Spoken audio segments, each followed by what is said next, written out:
నమస్తే, welcome to our channel. నేను మీ Priyanka Rao. Bhogapuram airport పనులు జరుగుతున్నాయి.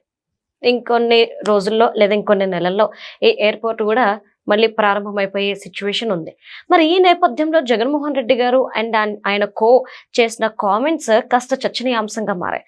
అంటే ఈ భోగాపురం ఎయిర్పోర్ట్ మేమే కట్టించాము, ఈ క్రెడిట్ అంతా మాదే, మా హయాంలోనే దీనికి శంకుస్థాపన పనులు ప్రారంభమైనా జరిగాయి అని చెప్పి స్వయంగా వారే చెప్తున్నారు. మరి అసలు ఎవరు స్టార్ట్ చేశారు, పనులు ఇంకా ఎందుకు పూర్తి కాలేదు, ఒకవేళ ఆయన స్టార్ట్ చేస్తే కనుక ఇంకా ఎందుకు పూర్తి కాలేదు, ఇలాంటి విషయాలు అండ్ ఈ భోగాపురం ఎయిర్పోర్ట్ కి సంబంధించిన ఒక క్లారిటీ ఈ వీడియోలో తెలుసుకునే ప్రయత్నం చేద్దాం. సో దీని గురించి మనతో మాట్లాడడానికి జనసేన పార్టీ రాష్ట్ర అధికార ప్రతినిధి శ్రీనివాస్ గారు ఉన్నారు. ఆయన అడుగుదాం. నమస్కారం సార్. సార్, జగన్మోహన్ రెడ్డి గారు చెప్తున్నారు భోగాపురం ఎయిర్పోర్ట్ క్రెడిట్ అంతా కూడా మాదే, మేమే దీన్ని తీసుకొచ్చాం, మేమే పనులు ప్రారంభించామని. ఇంకా పనులు పూర్తి కాలేదు, మరి ఇప్పుడేమో పనులు ప్రారంభించామని చెప్పేసి వీళ్ళు చెప్తున్నారు. వాస్తవం ఏంటి సార్? ఒకటి, ఈ మధ్యకాలంలో జగన్మోహన్ రెడ్డి గారు తను ఏం మాట్లాడినా క్రెడిట్ తను తీసుకునే ప్రయత్నం చేసుకుంటూ వచ్చి చెడు అంతా కూటమి ప్రభుత్వమే తోచేయడానికి అనేక రకాలుగా మాట్లాడుతున్నాడు ఆయన.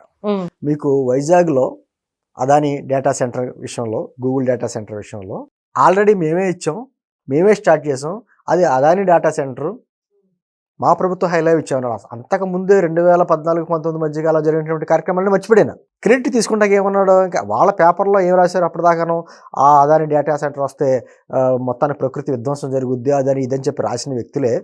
ఆ తర్వాత ఎప్పుడైతే జగన్మోహన్ రెడ్డి ఈ విధంగా మన వల్లనే వస్తుంది, అది మన క్రెడిట్టే అని చెప్పేసి మాట మార్చేటప్పటికి వాళ్ళు కూడా మాట మార్చుకోవాల్సిన పరిస్థితి వచ్చింది.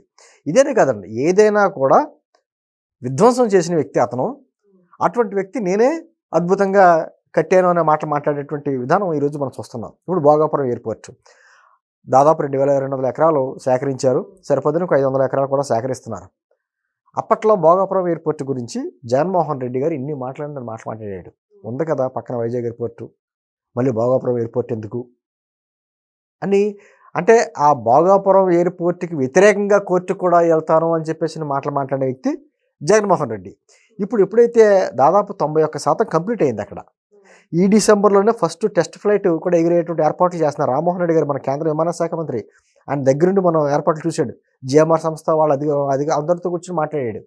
ఆయన చెప్తున్నాడు, ఇంకా మేము అనుకున్న పనుల కంటే ఇంకా ముందుగానే కార్యక్రమం పనులన్నీ చక్కగా జరుగుతున్నాయి. డిసెంబర్లో ఫస్ట్ ఫ్లైట్ కూడా ఎగిరేటువంటి టెస్ట్ ఫ్లైట్ ఉంటుంది కదా, అది ఎగిరేటువంటి ఏర్పాట్లు కూడా చేస్తున్నాం అని చెప్పి. ఎందుకంటే ఇప్పుడు విశాఖపట్నం అన్నది ఆంధ్రప్రదేశ్లో అద్భుతంగా డెవలప్ అవుతున్నటువంటి ప్రాంతం. కొంతమంది 30 లక్షల మంది అంతా ప్రయాణం చేసేటువంటి విధానం ఉంది. ఇప్పుడు ఇదైతే దాదాపు 60 లక్షల మంది ప్రయాణం చేసేటువంటి ఏర్పాట్లు. అంటే అద్భుతం, కొత్త కంపెనీలు, ఐటీ కంపెనీస్ వస్తున్నాయి, విదేశీయులు అందరూ వస్తున్నారు, ఒక పక్క నేవీ అంతా ఉంది. ఇన్ని రకాలుగా ఉన్నప్పుడు ఈ భోగాపురం ఎయిర్పోర్ట్ ఇంపార్టెన్స్ అంటే ఏంటో తెలిసి అప్పట్లో స్టార్ట్ చేసింది ఈ కూటమి ప్రభుత్వం. దాన్ని ఇప్పుడు అత్యంత వేగంగా తీసుకెళ్తున్నాడు రామ్మోహన్ రెడ్డి గారు, మినిస్టర్గా ఉన్నాడు కూడా సెంటర్లో. కూటమి ప్రభుత్వం కూడా ఎన్ని రకాలుగా నిధులు కావాలో అన్ని రకాలుగా ఏర్పాట్లు చేస్తుంది. ఈ క్రెడిట్ ఇప్పుడు కొట్టేసి అది తన అకౌంట్లో వేసుకోవాలి. అందుకని ఇదే మాట్లాడుతున్నాడు. గతంలో ఏం మాట్లాడాడు మరి, ఇప్పుడు ఇవన్నీ మనకి గూగుల్ ఎలా కొడితే అలా వస్తాయి, మర్చిపోతారేంటి? ఇలాగే ఆయన అన్న మాటలు ఒకసారి వినండి మీరే. Okay sir. ఇన్ని భోగ మాటలు కాకపోతే ఎయిర్పోర్ట్ ను అభివృద్ధి చేసుకునే అవకాశాలు పూర్తిగా ఉన్నాయి. అభివృద్ధి చేసుకుని విశాఖపట్నం ఎయిర్పోర్ట్ పక్కన చెన్నై ఎయిర్పోర్ట్ కన్నా ఇంకా పెద్దదిగా కూడా చేసే పరిస్థితి ఉంది. బాంబే, ముంబై ఎయిర్పోర్ట్ కన్నా కూడా ఇంకా పెద్దదిగా చేసే అవకాశాలు, పరిస్థితులు అన్ని కూడా పక్కనే ఉన్న విశాఖపట్నం ఎయిర్పోర్ట్ కు ఉన్నాయి. మరి విశాఖపట్నం ఎయిర్పోర్ట్ ను వదిలేయమని చెప్పి ఏ ఒక్కరు కూడా మనకు చెప్పలేదు. ఇంకొకటి కూడా చెప్తా ఉన్నా, కోర్టుకు కూడా పోదాం, కోర్టులో కేసులు వేసినా కూడా గట్టిగా దీన్ని ఆపే కార్యక్రమం చేద్దాం. ఎట్టి పరిస్థితుల్లోనూ భూములు పోకుండా చేస్తాం. వచ్చేది మన ప్రభుత్వం, మళ్ళీ మీ భూములన్నీ కూడా తిరిగి మీకు వెనక్కిస్తామని చెప్పి మాత్రం గట్టిగా మీ అందరికీ హామీ ఇస్తూ చెప్తా ఉన్నాం. ఈ పోరాటం ఆగదు, అన్ని రకాలుగా మీకు తోడుగా ఉంటాం. వైఎస్ఆర్ కాంగ్రెస్ పార్టీ ఇంతవరకు కూడా మీకు అన్ని రకాలుగా మద్దతు ఇస్తూ వస్తా ఉంది. రాబోయే రోజుల్లో ఇంకా ఎక్కువగా మద్దతు ఇస్తాం. అవసరమైతే ధర్నాకు మళ్ళీ రావాల్సి వచ్చినా కూడా నేనైనా రావడానికి కూడా నేను సిద్ధంగా ఉన్నానని చెప్పి కూడా మళ్ళీ చెప్తా ఉన్నా. విశాఖపట్నంలో, ఉత్తరాంధ్రలో ఏమేం చేస్తే ఆ స్థాయిలోకి మనం పోగలుగుతాము అని చెప్పి ఆలోచన చేసి అడుగులేసాం మేము వైఎస్ఆర్సీపీ ప్రభుత్వం. అందులో భాగంగా మేము వేసిన అడుగులు భోగాపురం ఇంటర్నేషనల్ ఎయిర్పోర్ట్ 2700 ఎకరాలలో చంద్రబాబు నాయుడు హయాంలో ఎంత తెలుసా అక్విజిషన్ జరిగింది?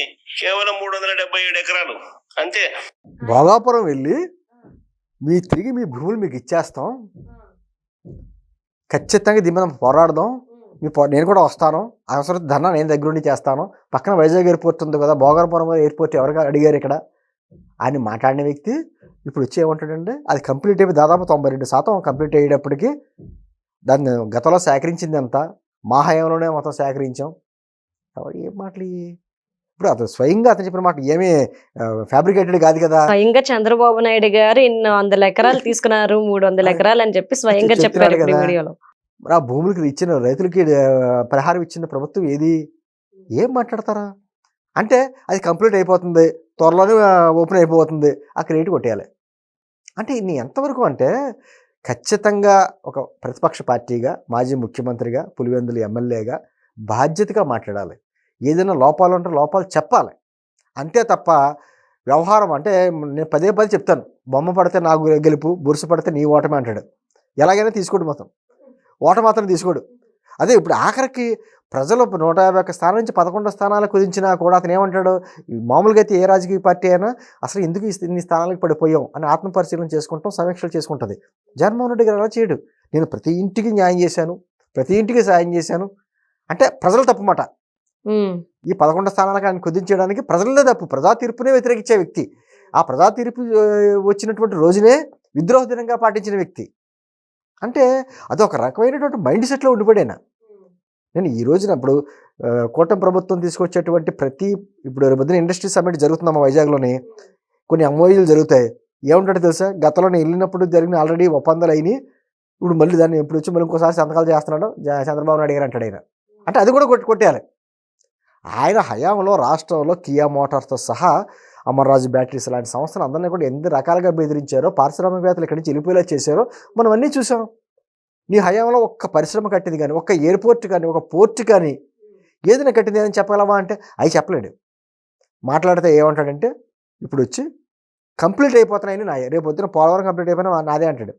పోలవరం అతని హయాంలో కట్టింది 3%.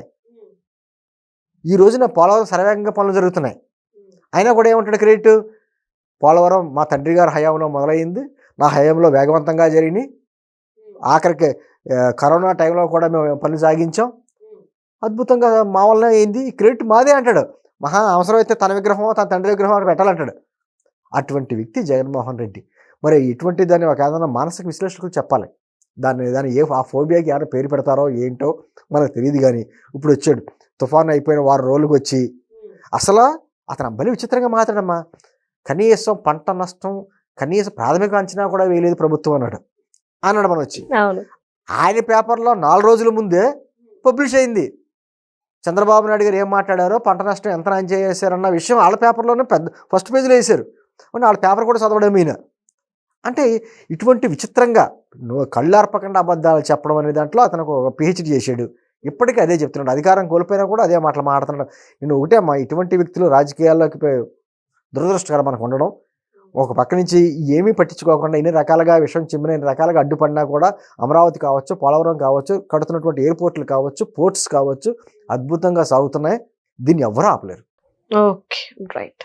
Thank you so much sir.